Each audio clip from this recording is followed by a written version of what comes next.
There's this invisible comfort in the physical geography of our everyday lives. Absolutely. Think about walking into your bedroom, right? Yeah. Like in the pitch black. You don't even have to think about it. Your hand just reaches out. Yeah, you know exactly where the light switch is. Exactly. You just completely trust the physical map of that room.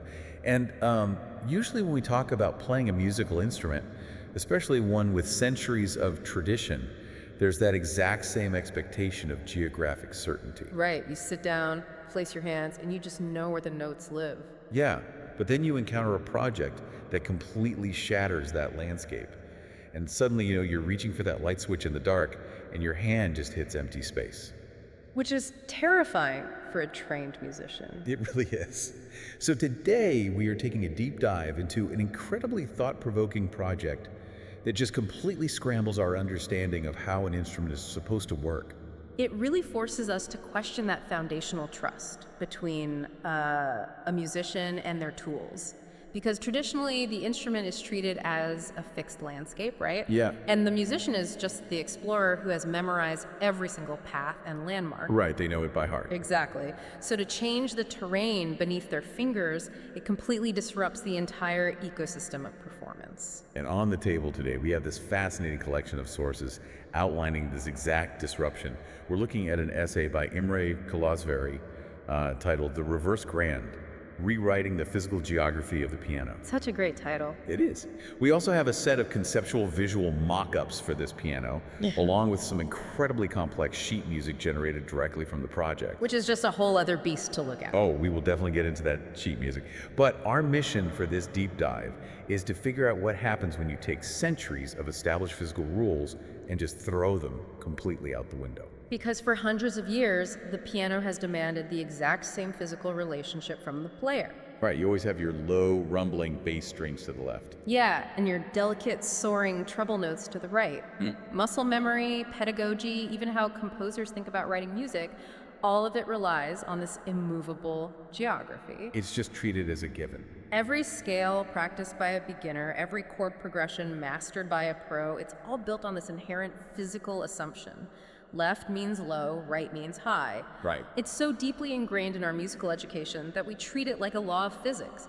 But it's not. It was just a design choice made by early instrument builders. Okay, let's unpack this. Yeah. Because to really grasp why Kolozsvary's project is so revolutionary, we need to understand the deceptive simplicity of what he's actually doing. Yeah, the core premise. Right. The core premise of the reverse grand is that the physical layout of the keys is perfectly mirrored across the axis of middle C. Middle C being the dead center of the keyboard, the anchor point.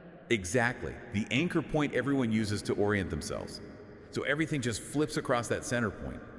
And I was trying to wrap my head around the physical sensation of this earlier, and the best way I can describe it to you is to imagine sitting down at your computer right now. Okay. And finding that your regular QWERTY keyboard has been perfectly mirrored. Oh, wow. That analogy captures the fine motor disruption perfectly. Right. Like, think about just trying to type your own name. You don't look at the keys anymore.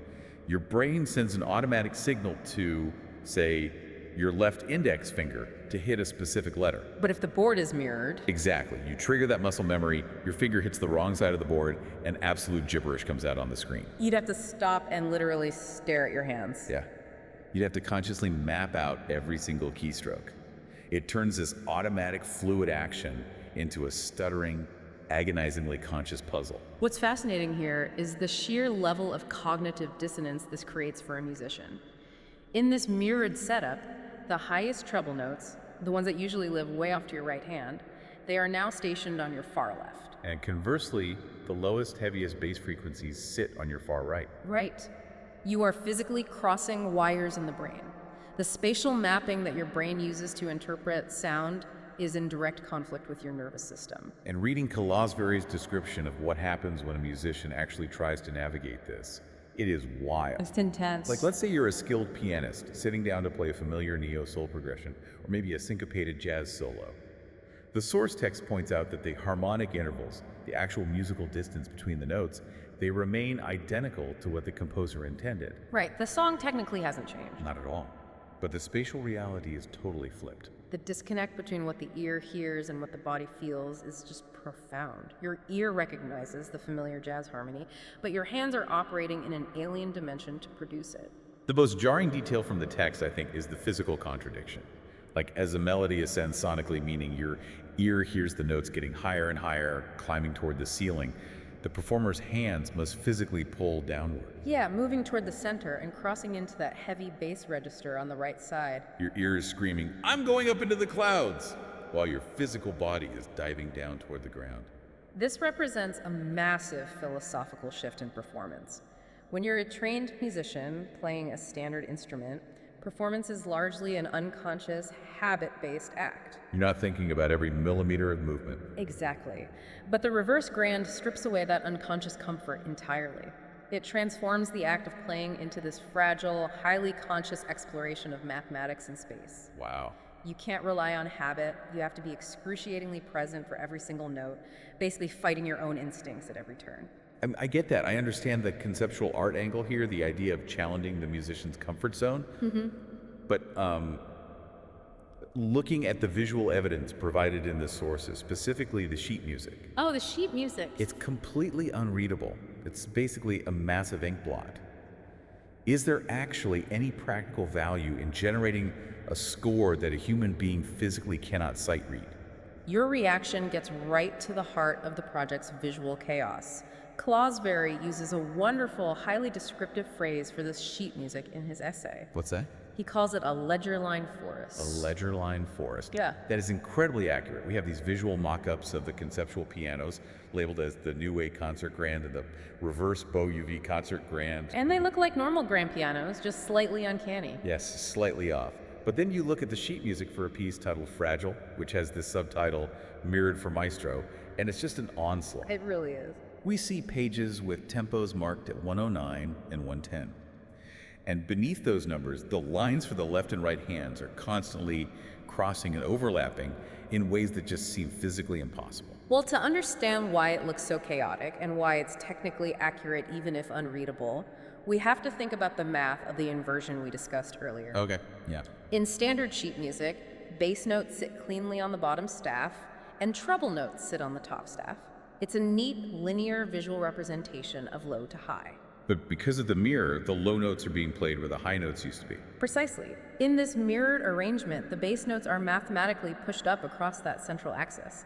So on the page, they appear to climb endlessly into the treble clef. Oh, I see. You have these deep, rumbling low notes that are visually stacked high above the staff on dozens of tiny extra lines. Those are the ledger line. That explains it. It creates a wildly complex visual artifact that completely breaks the rules of reading music, just because the notation software is drawing what the math dictates. It's like trying to read a book where half the words are printed upside down, layered on top of each other, and bleeding off the top margin of the page. That's a great way to put it.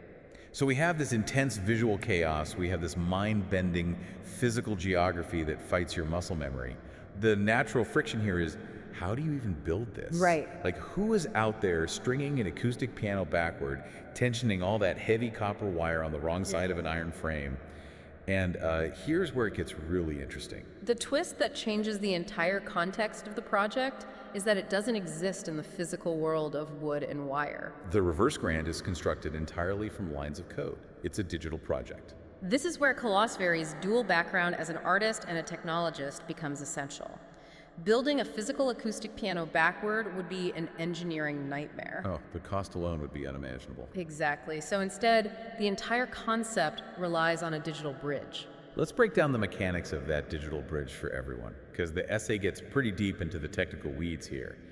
How does it actually function? At its core, the instrument relies on a custom engine built using TypeScript. For anyone unfamiliar, TypeScript is essentially just a programming language that allows the computer to act as a highly structured, real-time translator. Okay. This specific code functions as a custom MIDI transposition engine. And MIDI is the digital language that electronic keyboards use to talk to computers, right? Correct. But standard MIDI data inherently expects a linear, traditional keyboard layout. Because that's how keyboards are built. Right. When you press the lowest physical key on a standard MIDI keyboard controller, it sends a specific low number signal to the computer. It assumes the map is normal. So what does the new software do? The reverse grand software acts as an active middleman. It intercepts these standard note signals in real time, the exact millisecond the musician plays a key. So before the computer can even trigger a sound, the TypeScript engine snatches that signal. It grabs the signal and runs it through a mirroring algorithm. It takes the expected frequency value, finds the mathematical equivalent reflected across that central axis of middle C, and spits out the new inverted note. Wow. So the software is doing all the heavy lifting, instantly flipping the musical universe upside down before the sound even hits the speakers. Exactly. Which brings up the voice of the machine itself. Because the text explicitly highlights that this machine doesn't sound like a standard acoustic piano at all.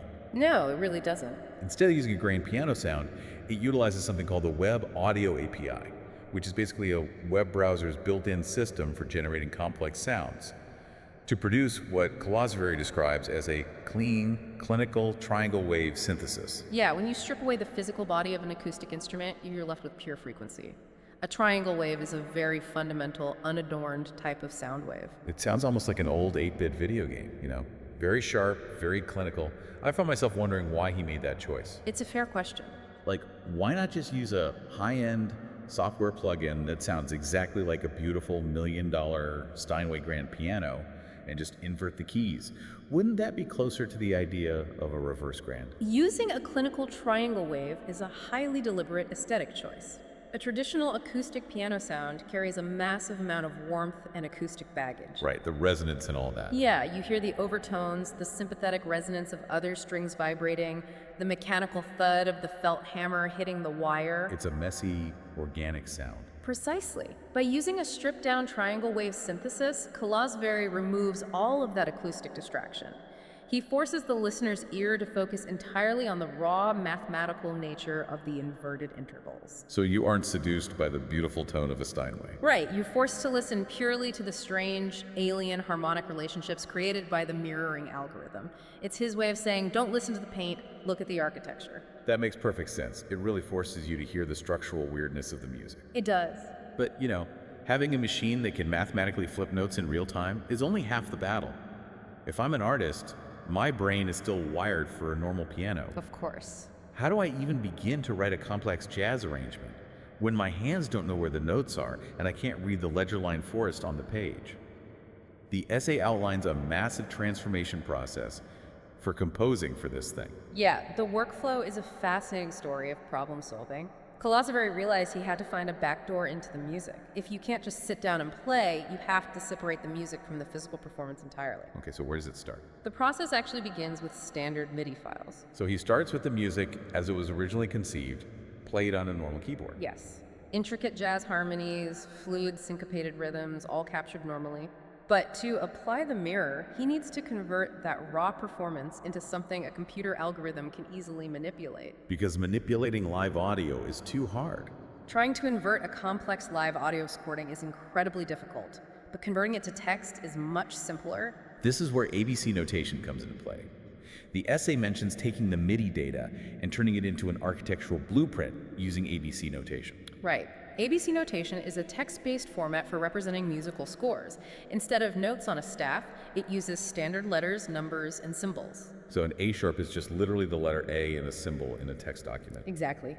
By converting the MIDI performance to ABC notation, Kolozsvary strips the music down to pure, malleable data. Which makes the math easier. It is infinitely easier for a computer script to find the letter G in a text file, mathematically subtract its value, and replace it with a lower letter than it is to try and manipulate an audio wave. They are essentially taking the house down to the studs, turning it into raw code, and applying the mathematical mirror directly to the text itself. That algorithmic inversion is the crucial step. The custom logic combs through the text document, surgically altering values. Those high soaring melodies are mathematically dragged down, and the low walking bass lines are pushed up. And once that code is altered, the software renders it back into the visual artifact. That's what spits out the unreadable sheet music we talked about. Right, the computer is just dutifully drawing the chaotic math it was handed. The final piece of the puzzle is actually hearing what you've done. The composer takes this freshly generated inverted text file and plays it through a piece of software called the Easy ABC Player. The essay calls this phase auditioning the alien. I love that phrase. auditioning the alien. It's the virtual laboratory. It's the moment the artist sits back and listens to the final sonic landscape in real time, played back with that clinical triangle wave synthesis. It's the first time they hear the jazz ballad they wrote completely upside down. If we connect this to the bigger picture, this entire workflow is fundamentally a method of pulling familiar musical structures into a completely incomprehensible reality. Yeah. The artist is building a technical bridge to reach a place their physical body can't easily go. So what does this all mean? The computer is doing the mirroring in real time, and it's churning out the unreadable sheet music. The human isn't even physically playing the inverted notes during the composition phase. This raises an important question, and it's the core philosophical debate that Kolozsvary addresses at the end of his essay. Which is? We live in an era deeply obsessed with categorizing the tools we use to make art. We debate whether something is acoustic, digital, or algorithmic. People ask if an artist uses TypeScript code, text converters, and algorithms to generate music, is a machine just doing all the creative work? Is the resulting art any less human? Exactly. But the conclusion drawn in the source text is incredibly powerful. The code, the ABC converters, the MIDI engines, they are merely the medium. They're just tools. They're no different than the wood, felt, and iron of a traditional 19th century piano. So the deeply human endeavor doesn't lie in the execution of the math. The humanity lies in the choice to invert the piano in the first place.